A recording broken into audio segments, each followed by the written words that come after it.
Good evening.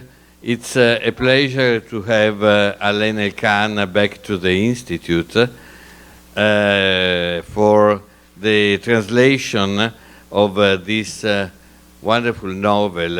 In Italian is Una giornata, in English is A Single Day. We have also the publisher, who is Anthony Tamburi, Dean of the Calandria Institute at CUNY.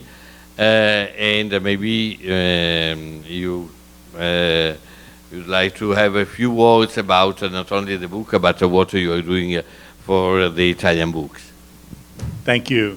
Good evening, everybody. There are copies of the book for sale outside. So we're just very briefly, Bordighera Press was founded 35 years ago in the Midwest by I Tre Ragazzi di Chicago, as Giuseppe Rimanelli had baptized us back then. And we basically were born because a lot of Italian-American writers couldn't get their works published because there wasn't enough mafia stuff in it. We broadened along the way, and we are very much dedicated to poetry and very much dedicated to fiction writing, to creative writing in both poetry and fiction. And along the way, we've decided that we could also be a venue for writers in Italian from Italy and find ourselves a really good translator and publish the books. In Italian, we say non c'è un due senza tre. In English, of course, that can translate one of two ways. We'll translate it three's charm. This is the third book of Alain's that we've published, and we're delighted. Can I tell you just an interruption? Yes, all the time. There is not a three without four. Okay, there's not three without four. Okay, well, that's good. So anyway, it's a pleasure for us. If you're of a certain age especially, they're wonderful reads. You'll see, especially this one. And with that I say, buon ascolto. Thank you. So I think that we can proceed this way. Alain will introduce his book, and then we can have a conversation, and then there will be the question and answer from the public. So the floor is yours, Alain. Or immediately mine. Yes, if you. Maybe you should ask me a question. The Anyway, first question. I do the introduction. I say thank you to my friend Fabio Finotti and to this institute that since my very young age I know and love and am very affectionate to these rooms, and so every time I can come here for one reason or the other to talk of one of my books or someone else's books or something, I'm always proud and grateful to all the people of the Institute who do such a wonderful job. And I must say that the institutes, I live in London, but I have been in Paris, in many other places in the world. These institutes are so very important and for us writers, poets, journalists, artists, and musical people, and so on and so forth, because they are our embassy, they are our home in the places where we are. And therefore, thank you, Fabio, for giving me this opportunity again.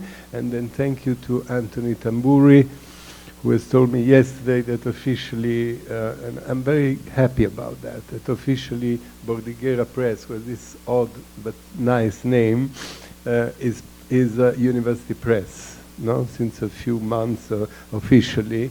And obviously this makes it, I don't say more valuable, but anyway, it gives, endorses it in a very important way. And Bordighera Press is a wonderful publisher because it's like an old-fashioned publisher. You know, the book is done in French, they say a little bit en famille, you know, in the sense that they like the book, then we discuss, then we change. I mean, there's a lot of artisanal work and the human work that nowadays is very rare. And Bordighera has published, obviously, other writers like Elisabetta Razzi, like Starnone, like Sandro Veronesi, like myself, and also gave the opportunity to publish many Italian American writers, or American Italians. I don't know how what is the best way to say it. And even they are publishing in these days an anthologia that was published many years ago, I think, by these writers, and that had been, there was a very important article about it in La Stampa newspaper by Claudio Gorlier, who was a famous Italian Americanista, person who was studying the American writers. And so this is very, very nice to have a friend, a publisher, and this bridge between Italy and America, America and Italy, which is so dear to me and to all of us, I think, here tonight. So thank you very much, and thank you to all of you to be here with us to talk about Paris. You know, which has very little to do with New York and with Italy, but you can see from the front page there is the Tour Eiffel. It shows one of the paintings of Delaunay on the Tour Eiffel, because this very book is all settled in Paris. Now, my title was One Day. Then we said a day. And then Anthony and Cora, the translator, came out with this idea of calling it a single day. My first question was about the title. And this is a perfect title. No, it's interesting because reading the English translation is very useful in order to reread the Italian book, because English is a single day. And in Italian is non un giorno, ma una giornata. E non un solo giorno. A single day, by the way, reminds very much a special day by Scola, the movie by Scola. But it's interesting because if you translate, you have a Mario here.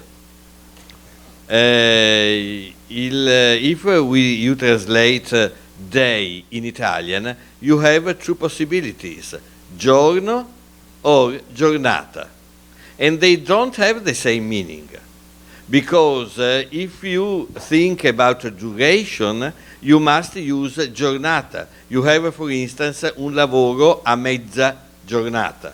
Mezza giornata is duration, but if you say mezzo giorno, is one single moment, it's 12 o'clock. So, è una giornata, the title, give you the idea of a long duration where you have things and memories, and a single day, it's a very beautiful title, but you lose something. I don't know. What I want to say is that this book, and we will talk, if you have the patience, about it a little longer, in the sense that it has different layers. I mean, obviously the book has been published because there is a story, and we will talk about the story of the book, right? Because after all, a novel is a storytelling, or it's an historical thing. But because we talk about the day, what is interesting is that each book that I write has a challenge. I mean, there is something that I have to do because that is new, right? And in this very book, I try to write a book in one day, to write a story in one day, okay? So what do you have to do? First of all, where it takes place? It takes place in Paris. So as Foster teaches us in Lessons for a Novel, you have to know very well what you're talking about, because Paris, as you know, is very well visited by many people, so you cannot make mistakes. You cannot say to go from here to there takes an hour when it takes 15 minutes, right? You have to be very precise on the topography of Paris and on the names of the streets, the places that you mentioned. But not only that, but you have to calculate the day. I mean, the character is waking up, he's walking to the Louvre, which is his office. How long does it take from La Rue du Bac to go to the Louvre? Then after the morning, he goes for lunch in Rue de Rivoli, which is not very far. And how long is the lunch with his sister going to last? And when he comes back to the office, how long does it take to go through the garden of the Tuileries to go back to the Louvre? And then he goes to the French Academy, l'Académie Française, which is in front, but he has to walk around the river and cross La Passerelle des Beaux-Arts, and arriving there, how long does it take? But then he has a doctor appointment, Boulevard Haussmann, which is in another part of Paris. So how long does it take to take a taxi from the Académie Française and go to the Boulevard Haussmann? And how long does it take to talk to the doctor during the visit? Because they visit, it's okay, but then with the doctor, who's kind of a friend, they also talk. So still, he has an appointment in Boulevard de Montparnasse in a cafe called Le Select with his new girlfriend at, I think it's 8:30 or something like that. So the doctor will end at 7:30. So he has an hour and something, maybe it's 9 o'clock. So he has an hour and a half free. But he sees a friend in the bar of a hotel, Montalembert. So to go from the Boulevard Haussmann to the Montalembert, who is in Rue du Bac, or now it's called Rue Gallimard, and have a drink with his friend, it takes some time, but he still has a little time, so can walk the Boulevard Raspail to go up to find Le Café Select in Boulevard de Montparnasse. The dinner doesn't go very well with his girlfriend. So there is another, you know, they depart after the dinner. They don't stay together, but he calls another friend who's Place de l'Odéon, not very far. So he moves to his friend, and so on and so forth, right? And then he finishes at midnight, and he goes with a guy who absolutely wants to have a drink with him in the Hotel Crillon, which is in Place de la Concorde. So he has to go there with a friend. Then at 2 in the morning or the night is over, and he starts his walk through Paris until the beginning of the new day. So this is the whole parcours, the whole trip that this man, Edmond Bovet-Maurice, is doing during a single day.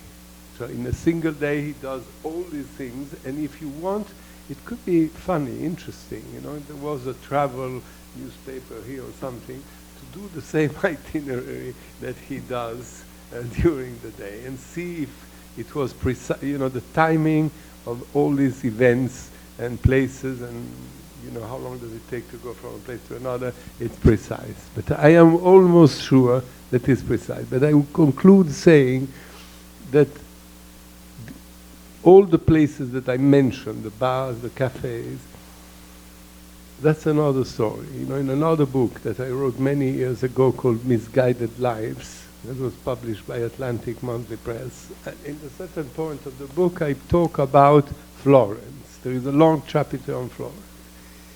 Everything is absolutely precise in that day. Now, the Café Giacosa sells intimate lingerie for women. The Libreria Sebe became a shop of shoes or something like that. I mean, there's nothing that remained as I described in the book. So if a young person reads the book, he says, this is fantascienza, no? This is not surrealism. Instead, it was precise. So it is important, and it means that literature becomes a witness of what it has been, because there is a date, and so you can control that during that time, that was the way Via Tornabuoni in Florence was, what kind of shops or cafes or whatever they were. So I like the fact that there is this exercise around the story of the book, which is something else, you know. But I really enjoyed doing this specific map, let's say, of a day. It keeps you, you know, you have to stick in the paletti. Yes. You can't invent or go away. You have to move inside that. So it's quite interesting. You are very precise, but the main character and also the other characters are characterized, I would say, by uncertainty. Uncertainty about their own feelings. I read just a passage, very beautiful. Saskia had not replied to his message. He tried to call, but could not reach her. She was an independent woman. Her relationship with him was all high and lows. She seemed to love him very much, and then would become detached. It was a fluctuating a kind of love. He was fond of Saskia, but did not know what exactly he felt for her. And the same uncertainty is something that you find at the end. He was never certain of being loved or wanted, and so he hid behind the screen of exquisite manners. I found this uncertainty of feelings one of the most interesting, charming aspects of the book. Is it something that you can find only in the character, or as I think, or is a main part of this book, and maybe also of some other books of yours? I mean, we are all uncertain, right? In a famous book of Truman Capote called Answered Prayers, that is very much on La Page nowadays, he writes at a certain point that when he's very, very young, he comes to New York and stays in an apartment in Park Avenue of half a wealthy woman who is a literary figure, who has this apartment where she rents rooms to young writers or artists. And describing her very well, he says she hated commercial success and unreturned love, right? So I believe, and I like this unreturned love. We all are frightened or afraid or insecure about our love and the other people love. Love, not, I mean, we're never insecure about friendship, but love is another story, it's different feelings.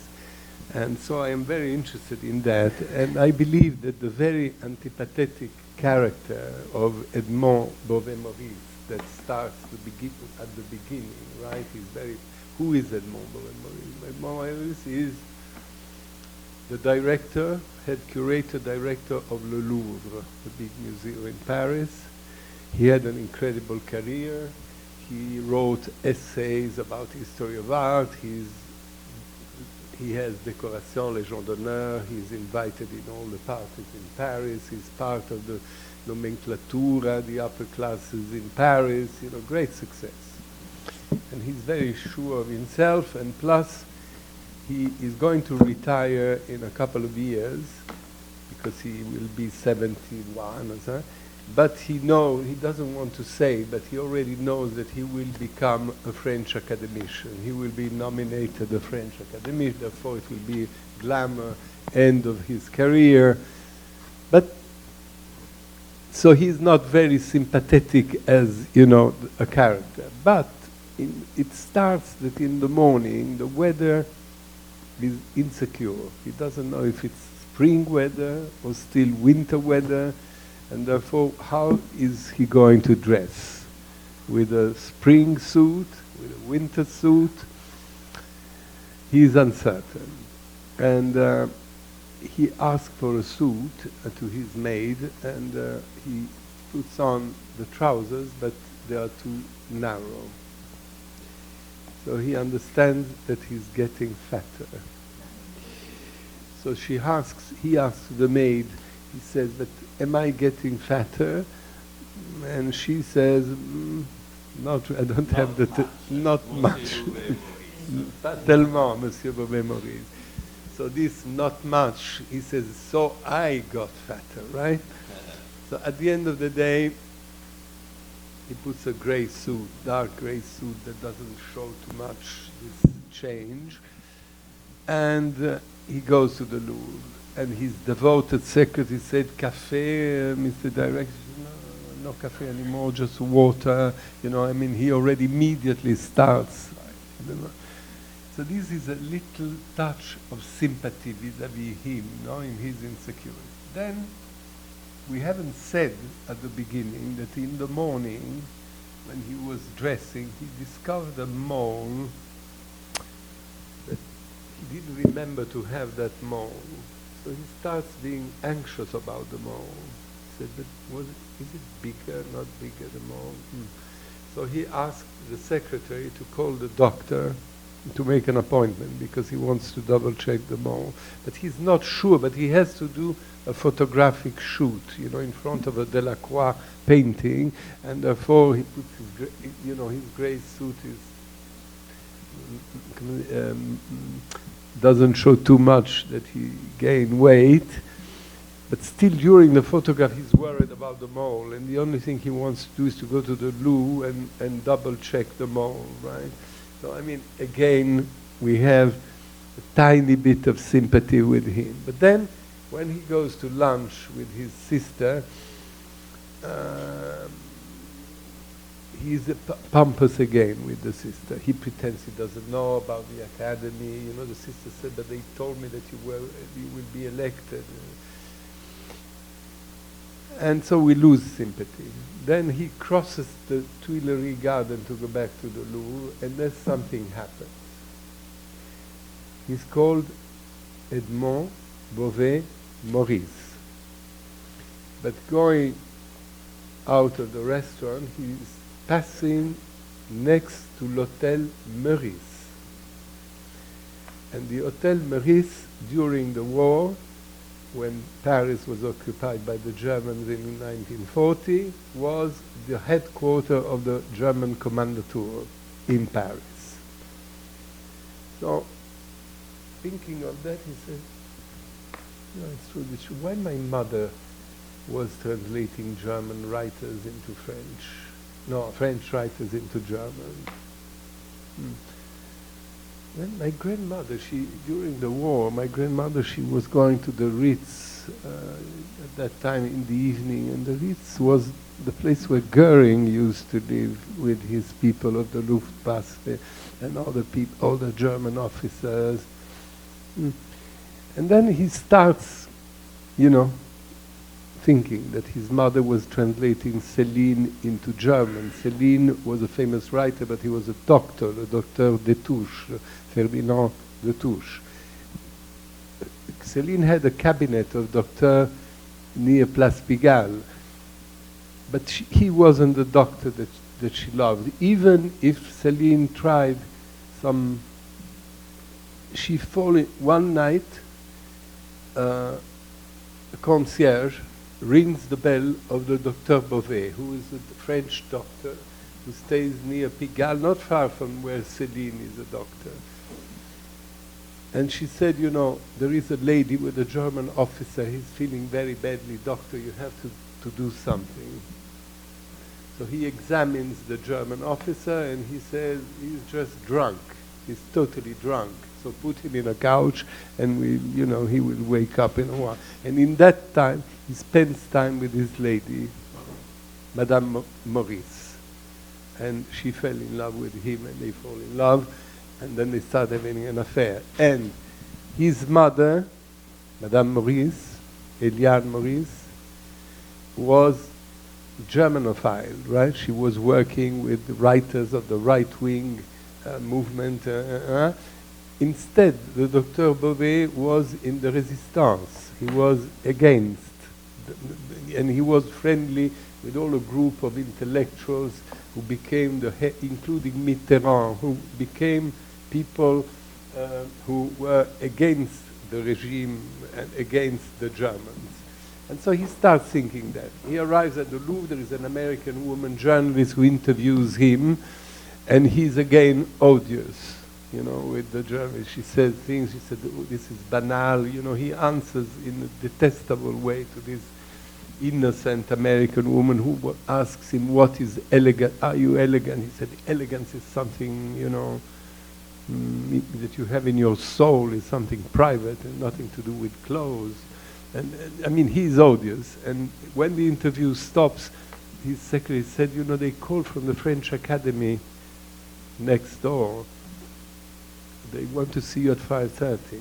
And he says, but I have to go to the doctor. Change the appointment, put the doctor 1 hour later. And very pompously, he goes to the French Academy, sure that they will tell him, you know, you have been you will be a French academician.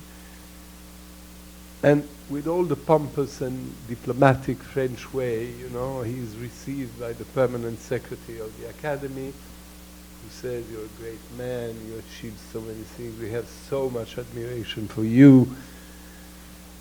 And we know that you would be an ideal academician, you know, with us and so on and so forth. He said, but unfortunately, there are 2 old academicians who, they have nothing against you personally, but you know, past of your mother, your grandmother. So if I were you, as they are very old, and you're not very old, maybe I will wait next election, you know, because obviously nothing to do with you, right? But why your grandmother was going to the Ritz and was a friend of the group of Goering, and why your grandmother had a lover who was a Swiss guy who was secret after he was discovered as a spy of the Russians, but he was a Nazi and he was coming to Paris. Apparently he was giving you presents also during your youth, and so on and so forth, right? So starts this odious coming back of the responsibility of the past, the fact that he is an innocent person, but there start being suspicion about his mother and his grandmother. So with this weight, he goes to the doctor. Then I don't tell you more because the novel goes on. But I just wanted to introduce the fact that this is a story of today linked to a difficult past, and it takes place in one day. So when I spoke about the duration, it's really what Bergson thought about duration. Duration in the present, but also in the past. It's very interesting that the main character is uncertain, not only about the present, but more and more about his identity, the past, his relation with the mother, and that the theme of the Shoah is so intimate, becomes so intimate. Yeah, I mean, he, in one day, but this is very, in Italian there is a word, verosimile, you know, it's very possible that in one day many, many things happen in your life, you know, that suddenly you discover something, this something you discovered is changing your destiny, and then you start thinking, what am I going to do afterwards, or why, and in one day many things can happen, right? And in that very day he is destroyed, right? I mean, this very secure, pompous, French, successful, playboyish a little bit, right? Womanizer, quoted by left and right, you know, considered not a great art historian, but nevertheless also a good art historian. There's a moment where he speaks about Arcimboldo with a Viennese curator of the Kunsthistorische Museum of Vienna. You know, I mean, he's in the job, he's destroyed slowly during the day. This, I sort of liked it, right? Makes him become simpatico instead of antipatico, because after all, you know, I mean, the doctor was a pupil of his father, the Dr. Bovet, and then he says, but now you will be an academician, and he said, And so the doctor Benamou, who is the doctor that he goes to see, tells him other things, more things about the mother, about the grandmother. Why didn't they have the same name? Why is she Maurice and the grandmother was Oditi? Why didn't she have the name? Who was the father of her mother? Who was Monsieur Maurice, the father of his mother, his grandfather? The grandmother was a nurse during the First War. And she was in Alsace, near the border of Swiss, Germany, Mulhouse, Basel. And she had a French lover who was Maurice, maybe. But then there was also a German aviator who had an accident and who was in the hospital there. And she took great care of this German officer who was a hero of l'aviation, like Goering. So who is the father of Edmond Bovet-Maurice? Maybe Goering, maybe a friend of Goering, her father, Monsieur Maurice, but he died, Monsieur Maurice, during the war. So there's no trace. So all this starts, working in his mind, and then he sees this friend who lives in New York. He's a producer, and he wants to do a film on Picasso during the resistance, during the war. How did Picasso live in Paris in these years with the Germans? And so they discuss again about the same period, and again things come up. And he starts thinking, who are these two academicians who are against me and why? One, he discovers it in a way. And he tells the story, and he's almost sure to know who he is. But the other one, and then with all this tra-la-la in his mind, he meets his girlfriend. And she said, listen, you are old. If you get sick, I will not take care of you. Right? I'm not interested. So obviously this is again something he doesn't really like to hear, right? So again, another thing happens.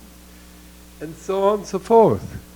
And I will not tell you how it ends this very day. But I mean, what was interesting for me was to build up all and to be verosimile, to be sure what I said, that Goering was really going to the Ritz, and who were his friends, and the journalist who is voting against him, who is he, and where did he work, and how it came, So what I wanted to do, I wanted to describe the inner drama of a man who is suddenly discovering that he's not a great man but a small man, like we all of us. He's a comune mortale like everybody else, with the past, with mistakes, with dramas, and so on and so forth. But I am fascinated by the period of the war. And in my books, Piazza Carignano, others, Il Fascismo, many of my books, it comes back, this black period of Europe. And obviously being partly French, I am interested in what happened in France during these years, which was almost as horrible, if not worse, than what happened in Italy, right? I mean, the phenomenon of la collaboration with the Germans in France. And what happened afterwards.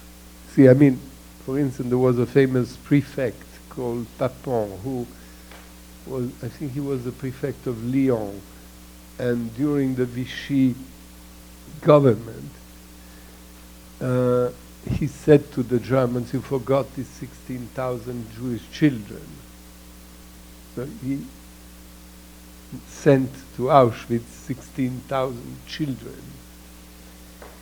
But he died in his bed as a prefect, right, after the war, in the 60s and 70s. I mean, it was a real drama, this in France, you know, the period of la collaboration, because de Gaulle, when he arrived, he liberated France, he couldn't punish all the French, right? So he had to give a few examples. He killed Laval, they killed the French writer Brasillac and so on and so forth, but not too many, because it would have been impossible. So life had to go on, and he understood that, and he made civil peace for that. But that period is really, I studied it a lot, and with character, what happened, you know, what happened when you suddenly have the Germans in your house.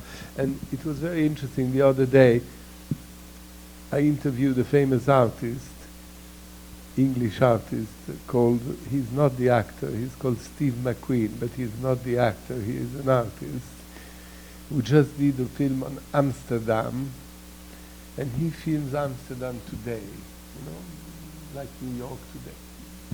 But the film is the memory of what happened from 1940 to 1945 in Amsterdam, and you know, where there are two couple kissing in a cafe. He said this was the cafe of where the Nazis stay. And they say an hotel, this was the headquarters. I mean, through a film of today's life, he rebuilds the occupation of Amsterdam, which I don't know, I haven't studied that, but which must have been similar to the one in Paris, right? So I don't know why all this is quite fascinating for me. So I love the idea to be able to tell a private story, a single story of an invented character, but to mold him into this past. And so I don't know if the book is good. Maybe it's very bad, but I'm sure that therefore don't read it. But I think that I enjoyed, I mean, I had a great pleasure to concentrate in a small book, in a short book, one day with all these events in the life of a man who is a man of my generation, more or less, who has more or less my age, right? So I really enjoyed writing this because it touched many aspects of the life of a writer, you know, and you have to be precise, also in the historical events. Yes, precision is so fascinating in the book. I love that the book, and I thought, I think I read it before it was published. It was, for me, a great reading because of the precision you are able to depict the character, and you are able to use also the language. At the beginning, where he is worried because he thinks that he's getting fat, he tied a towel around his waist, called the housekeeper. So he's snobbish. He's a snob. Who today calls the housekeeper with the towel? In Italian, is even more clear because is chiamò la governante. This is a word that I thought I must write to my wife, what's doing the governante today? Because it's a word that nobody uses anymore. La donna di servizio is, but it's perfect for the character. And there is no translation in it in English, because you can say the buttress. The governess is someone who takes care of the children, exactly. So there is no translation, but this is the precision you have in the details. And you are so able to narrate also when you speak. You are a great narrator in writing and in speaking. Now that you were narrating the book, a part of the book, I was wondering, how do you write? Do you narrate the book before to yourself, or do you discover it when you are writing? If you remember. You see, what is nice is that I think my grandmother wouldn't be happy about what I say, because my grandmother said, if you are a gentleman, if you're a person, you have to learn how to get bored. You have to be bored. Devi annoiarti, devi imparare anche a annoiarti. But I didn't follow so much my grandmother's insegnamento, teaching. Therefore, each book is una giornata, okay? Each book is this book. Then there is another book, or there was a book before, and each book has its own life. I write it with a different pen, maybe with a different quaderno, copybook, or paper.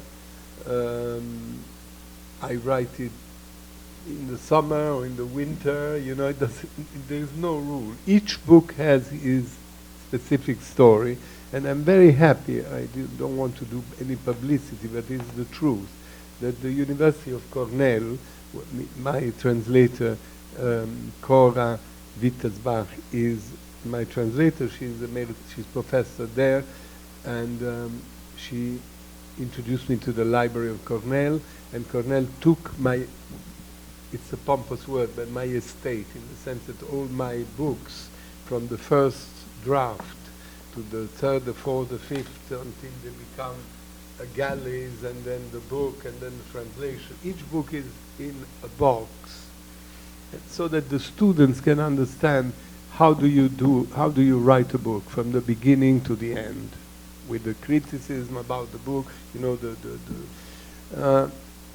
and it's also interesting because your writing changes, your way. I mean, I started with handwriting and still write, but at the time you were typewriting. You were typewriting and then putting notes on the paper, and now you write longhand, but then it goes into the computer, so it's something else. It's not click, clack, clack, it's not that kind of thing. And so,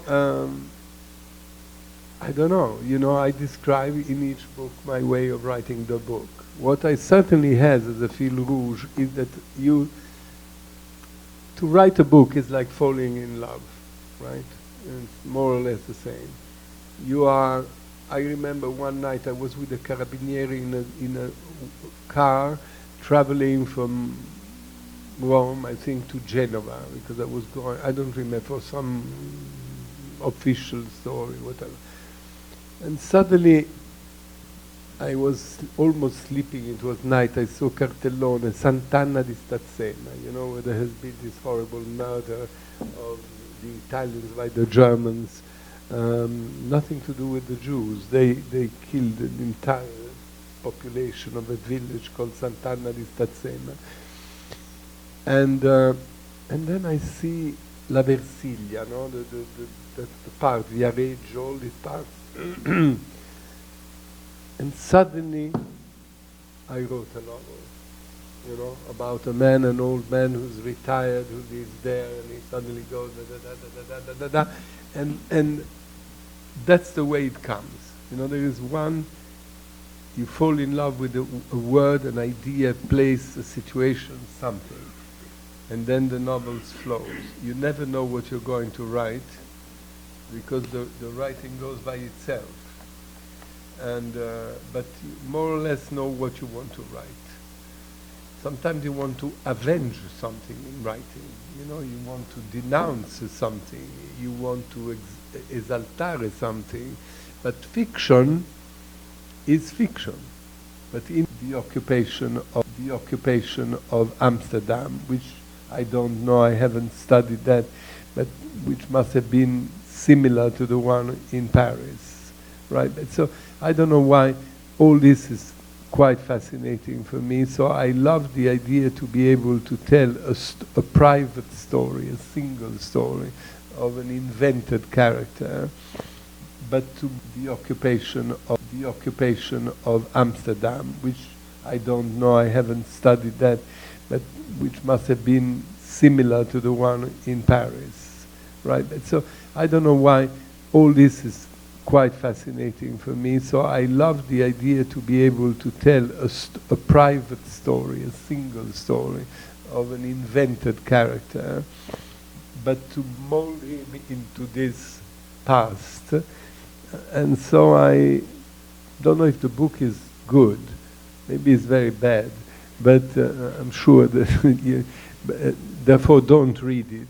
But I think that I enjoyed, I mean, I had a great pleasure to concentrate in a small book, in a short book, one day with all these events in the life of a man who is a man of my generation, more or less, who has more or less my age, right?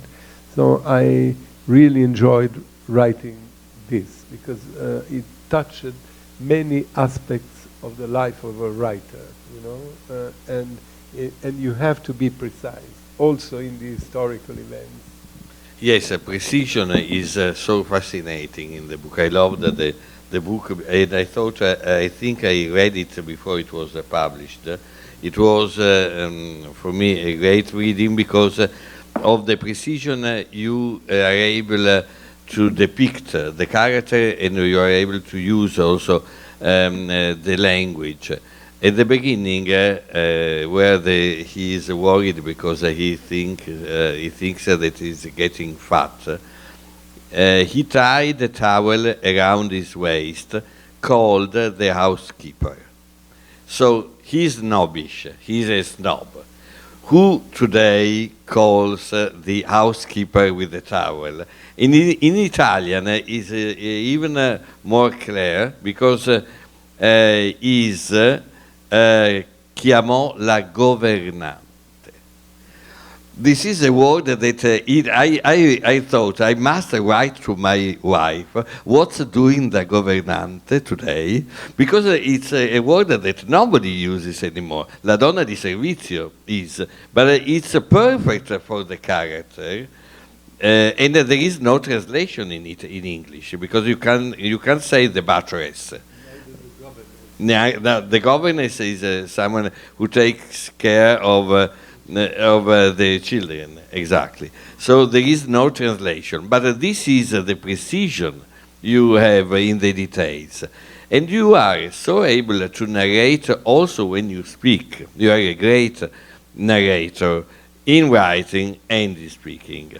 Now that you were narrating the book, a part of the book, I was wondering, how do you write? Do you narrate the book before to yourself, or do you discover it when you are writing? If you remember. You see, what is nice is that I think my grandmother wouldn't be happy about what I say, because my grandmother said, if you are a gentleman, if you're a person, you have to learn how to get bored. You have to be bored. Devi annoiarti, devi imparare anche a annoiarti. But I didn't follow so much my grandmother's insegnamento, teaching. Therefore, each book is una giornata. Okay, each book is this book. Then there is another book, or there was a book before, and each book has its own life. I write it with a different pen, maybe with a different quaderno, copybook, or paper.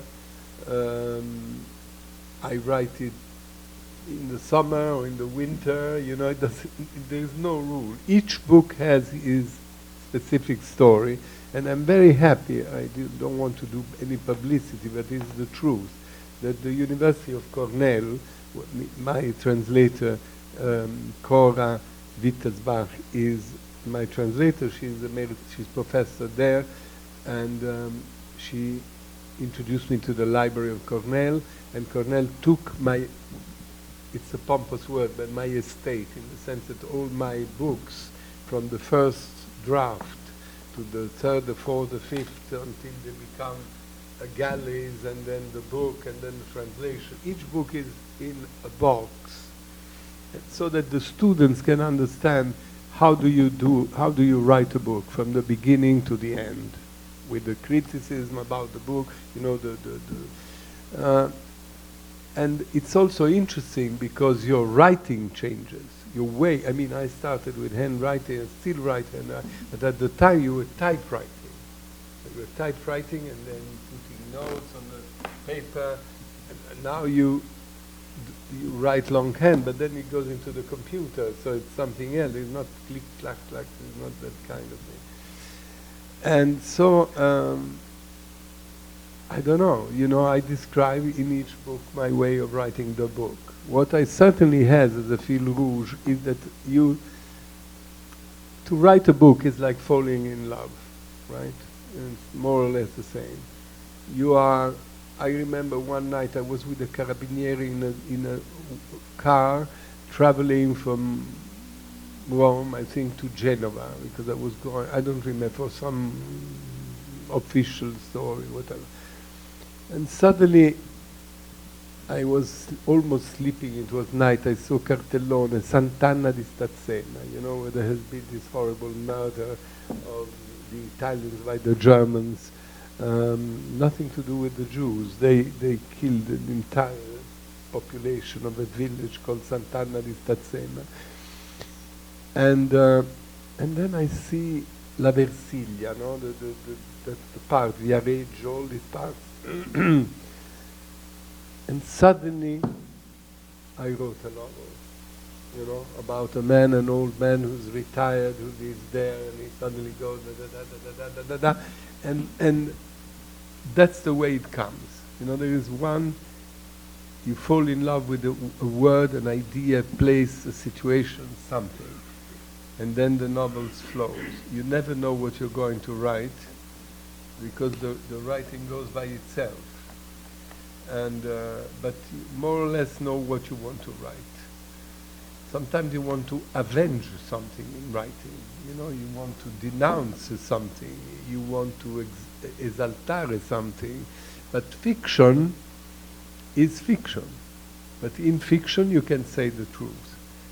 Now, it's strange that Anthony chose this Quarta di Copertina by Furio Colombo. Furio Colombo,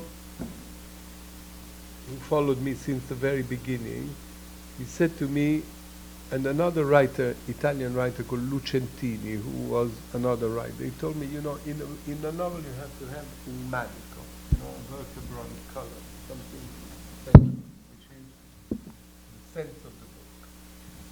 And what you have to do is that the book has to be appoggiato, you know, how do you say appoggiato? On an historical, precise moment. It cannot be just, you know. And so that's what I do, you know. I consider, you know, you tell a fake story, but everything has to be true. And even if it sounds terribly ambiguous, what I said, right? Because it's writing cannot be ambiguous, in my sense, you know. I mean, because why do you write a book? You write for your readers. Your readers have to understand what you write. And if you are fake, or if it's too much of a métier, you know, of a job to write, the reader perceives it immediately and puts the book like that.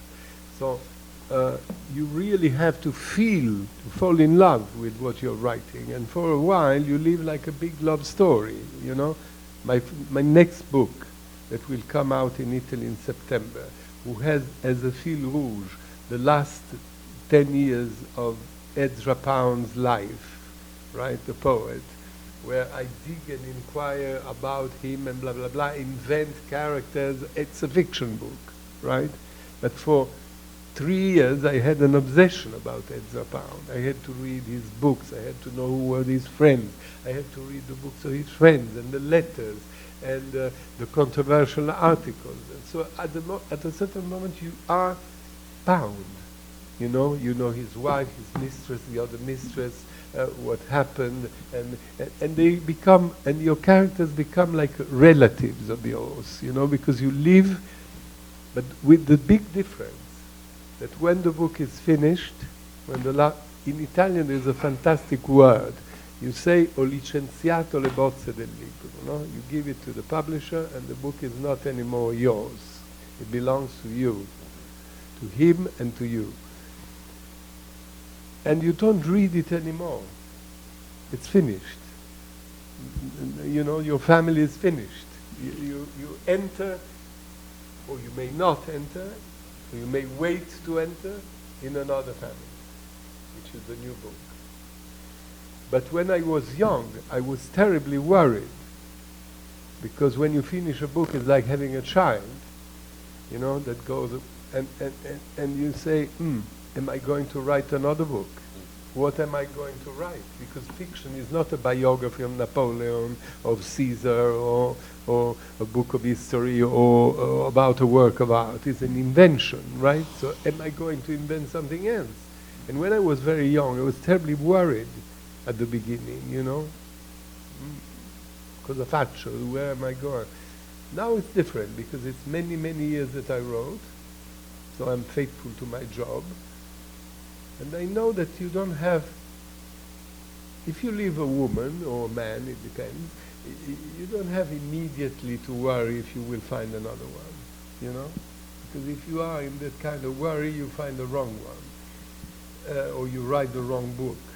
But it may happen that by chance, in a train, in a bus, in a cafe, working, you know, you meet someone else. And that's life, right? That's how life goes.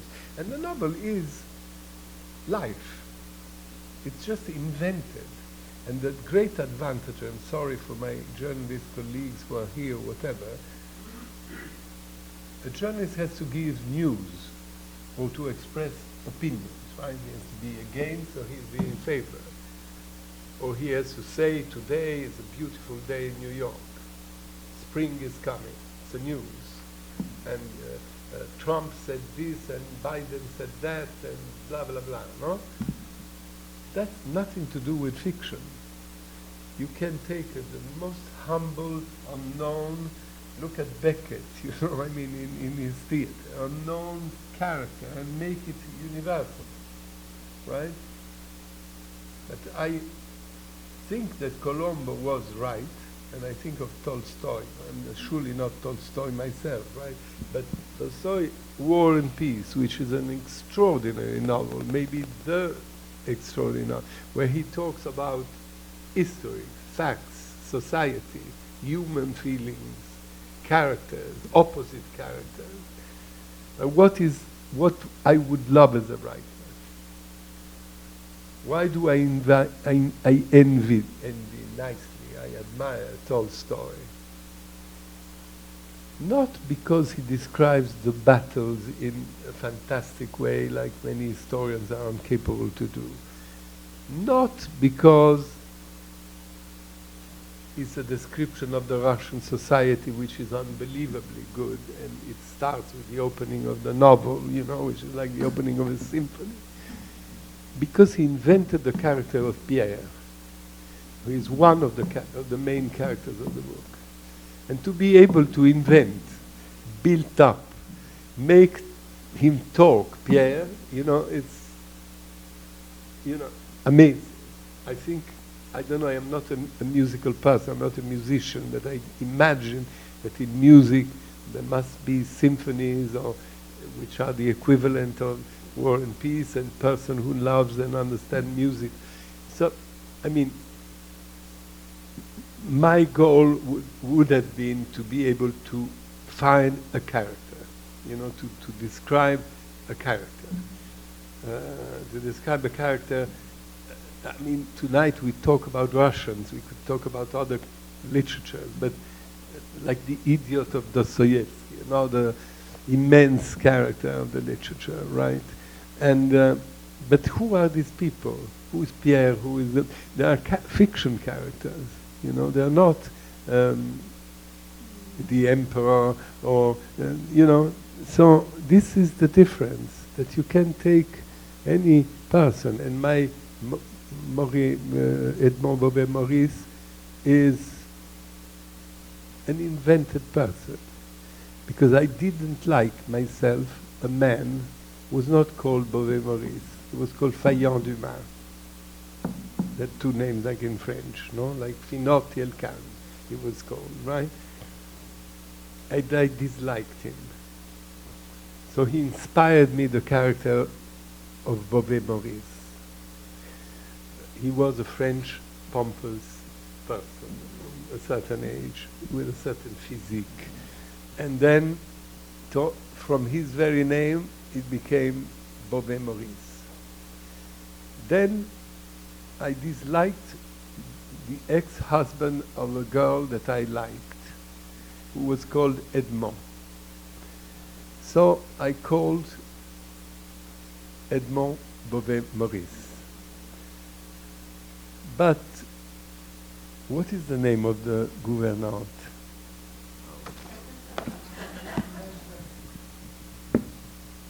Madame Roger.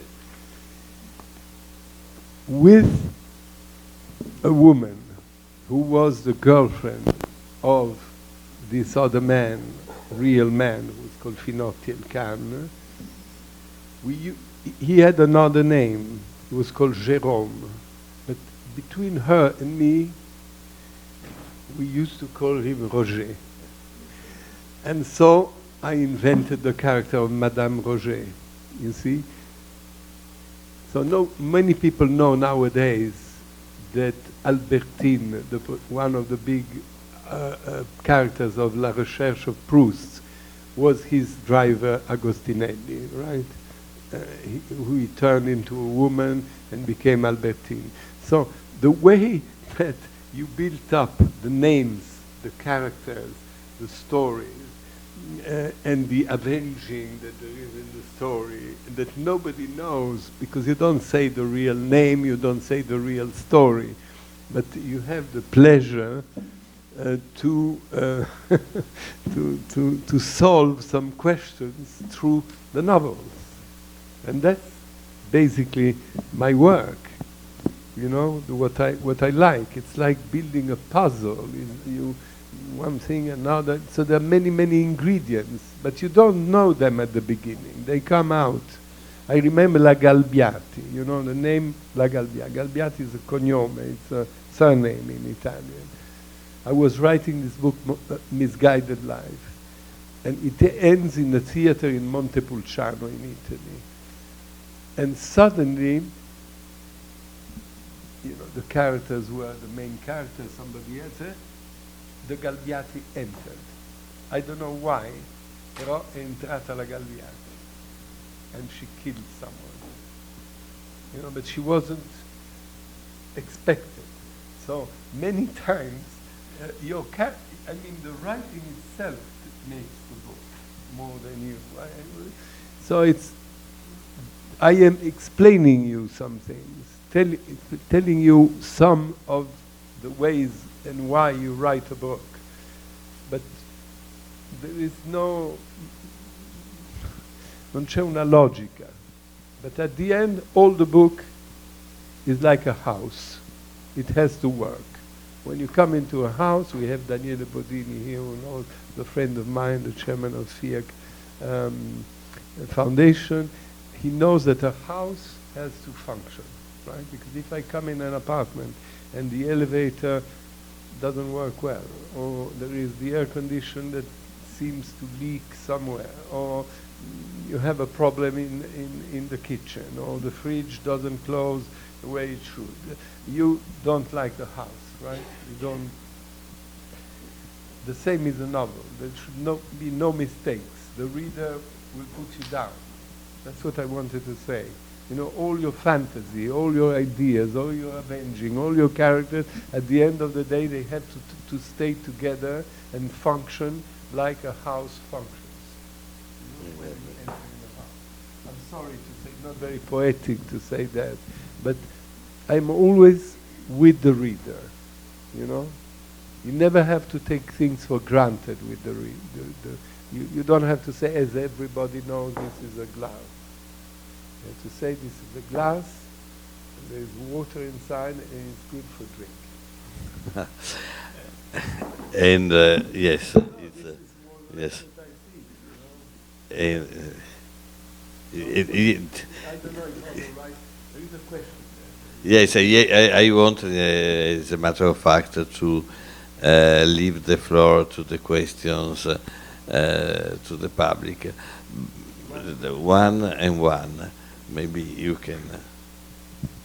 Sorry if I spoke too much, because sono so un I po' have appassionato di questo lavoro. Quindi. So I have a little piece to add to your puzzle to send you on an adventure, because when I was 15, 16 years old, there was a man I loved who was a poet and a screenwriter. And he had a correspondence with Ezra Pound when Ezra Pound was in St. Elizabeth. So if you want to go to the Beinecke Library at Yale, at the university, in the rare book collection at the Beinecke, there is his correspondence with Ezra Pound, if that is of interest to you. I was also thinking of other things. I think you play these games, and so do you take the map of Paris and look at everywhere where you wanted to go? It seems so much sexier to take Paris and say Rue du Bac to here, to the Institute, to there, than obviously we all know 67th Street, the Des Artistes, he could go here, he could go there, but you take the map of Paris and you plan it all out. Did you do that when you were writing? No, you didn't. And did you think about James Joyce and Ulysses, and that takes place? Do I think of? James Joyce and Ulysses, and that takes place all in one day, or no? Maybe not. And do you think of Agnès Varda and Cléo de Saint-Cassette, where in the film she's just all in time for 2 hours crossing Paris? I thought of that also when you were speaking. I also thought two more things. I thought of Philippe de Montebello, who certainly was elegant and probably never gained more than half a pound, and I don't know if he has a wart, but was the head of a museum and became an academician. And the other thing I thought of, and then I'm going to finish, is that in order to become an academician has to die for there to be a spot open. And so in fact, if he missed it this time, and there would be a next time, but it would mean that somebody else would have to die. So this Paris, thinking of Paris, at least for me, in Proust we think of the Madeleine, but obviously I think of Paris more like a Napoleon, but of course in French it's a millefeuille, 1,000 layers. And when one is in Paris, one does think, as you did, of all those places in history, what was going on at another particular time, whether it's the war or 18th century, 19th century, one can think of all those people walking around anyway. So what shall I say? I don't know. I should say that I did use a map, because Paris is one of my cities, you know, like Torino or New York, more. So ultimately, writing is, as I said before, is an act of love and hate. I know Paris, what I talk about very, very well, in infinite details. So I talked about Paris in many other books. I talked in The French Father, it takes place in the Cimetière de Montparnasse in Paris. So it's all taking place there. The Fascist ends in Paris. So each one of us has places, right? I wouldn't say that, you talked about Joyce, I wouldn't say that Paris is my Dublin, no? Like he writes about Dublin. But I surely thought of Joyce in the idea of one day, of Bloomsday, you know?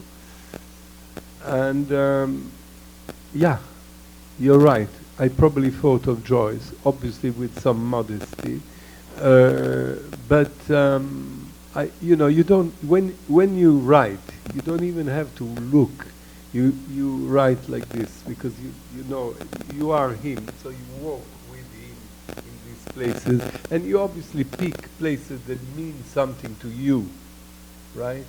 So it is your way of thinking, right? There's no 16e arrondissement, neither 17e, which is the Proust. There is not Le Marais. There is Pigalle, there is the Louvre and that part, Rue de Rivoli, and the 6, 7, Montparnasse, 15, right? That's the part that I described. And yes, I mean, of course, I think that my Pound book ends with something related to Joyce, because as you know, there wouldn't be really Ulysses without Pound, and there will be no Eliot without Pound. So it has been for me another voyage, but the city, it's another city of my life, which is Venice in that book. So everything is in Venice, not in Paris, in London and Venice. So each one of us has his cities, his places, I don't know where he writes about, you know, but certainly great love for Paris. Because after all, the French people and the Parisians, they love literature. When you say to a taxi driver in Italy without any complaint, he said, what do? You said, I'm a writer. He asks you, in which newspaper do you write, right? And instead, it happens in France that they say, you are a writer, and what did you write? You know, I mean, there is a kind of respect for for literature, which probably doesn't exist anymore in many other countries. Alain, hi, thank you. Very interesting. I'm afraid I have to disagree with you on one point, and I have to defend also the category of journalists that you have attacked already twice, directly and indirectly. And you said the journalists write news, they don't write fiction. Well, I have to tell you a story, a brief story, of a fellow journalist at the G7 in London, and he was writing the lead of the article, and the lead was a very rainy, grey day in London. Margaret Thatcher welcomed the G7 members, and went on and on. And the fact is that the day was sunny and wonderful. And I couldn't, you know, I happened to read it, and so I said, but I'm sorry, but it's sunny. Why? He says, well, Mario, everybody thinks that London is a rainy, this was many years ago before, it's a rainy city. So I could not disappoint them by saying that it's sunny, so we have to. So also journalists can be creative in a way, and I found that very, very amusing in the creativity of reporting. But the question related to the book is that you mentioned the Shoah and the relationship of the author, of the protagonist, exploring some aspect of the Shoah just a moment ago. And I would like to ask you, what your protagonist, you say that the book is gone, it's finished, when it's done, it's filed away. But today we are living in a world that is rather tense around, you know, wars that are happening and tensions within the Jewish world, and claims that the Shoah didn't exist, and so on and so forth. So what would you have had your protagonist say? What you think about what's happening today in relation to your book?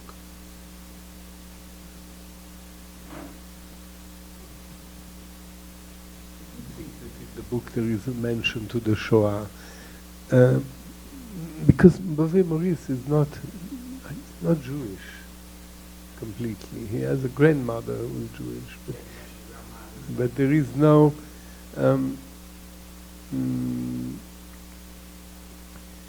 no, you know, it's a long story. What I think about what's happening today regarding this book, you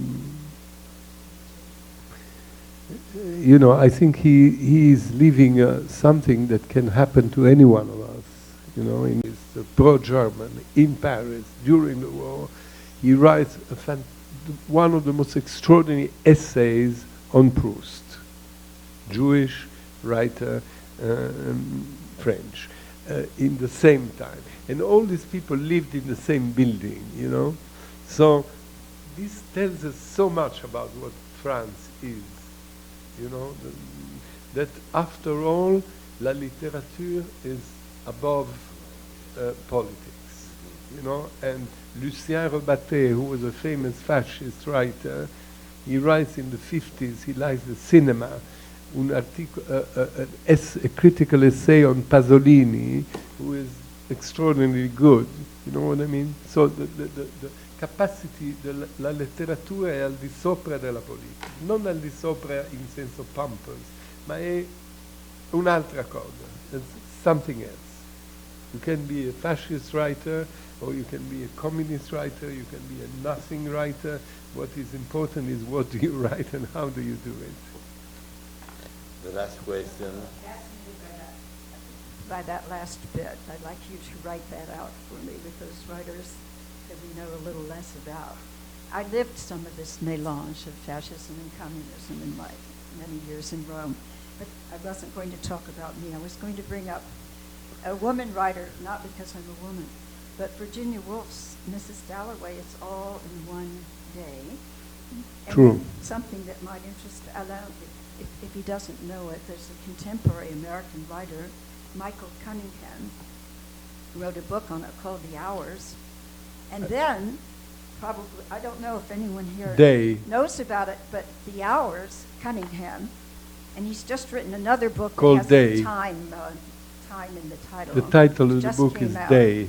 Yes, okay.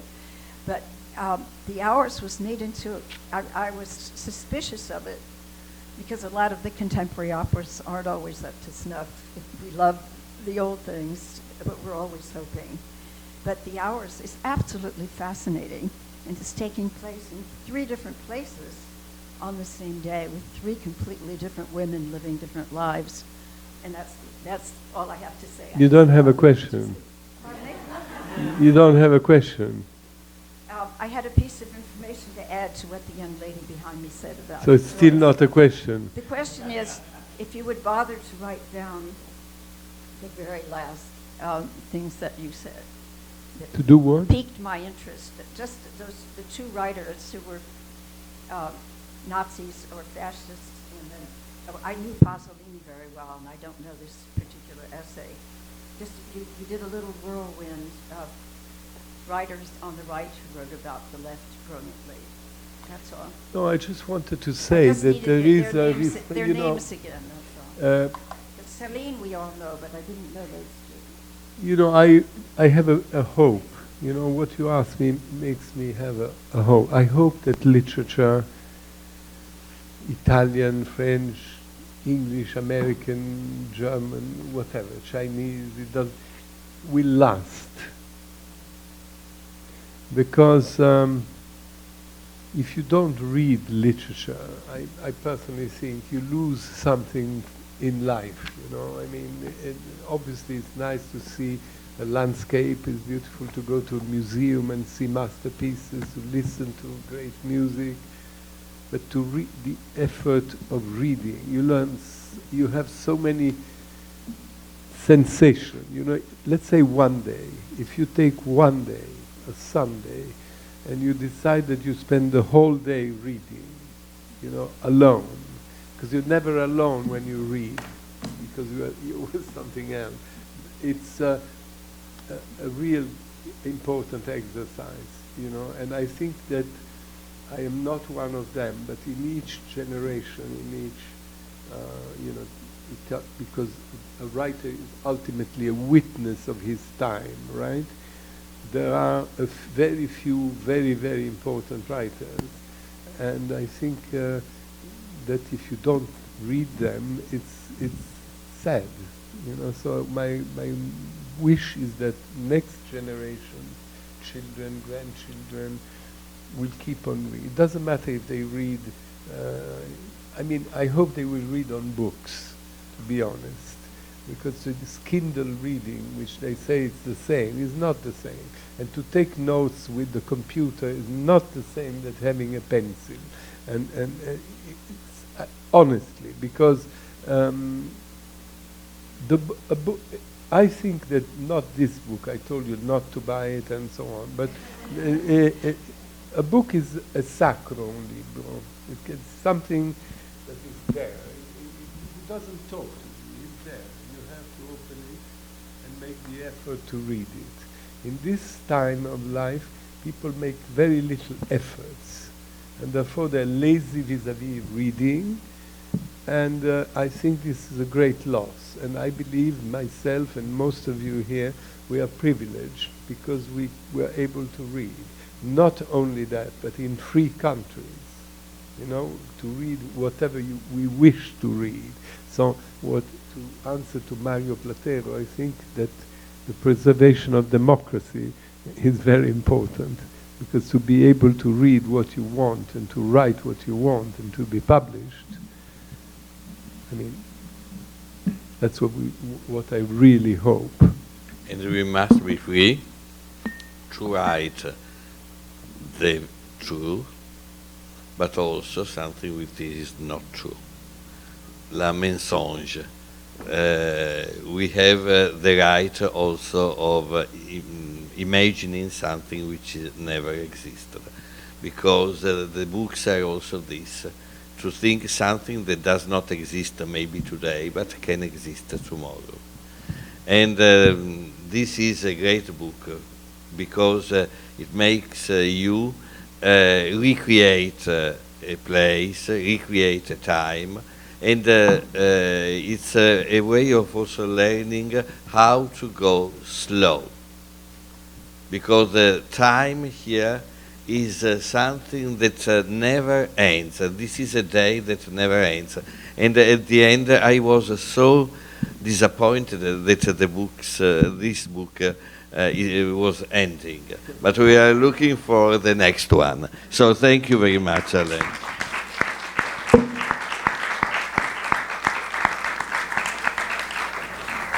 And there is the book signing, I think, for people who want.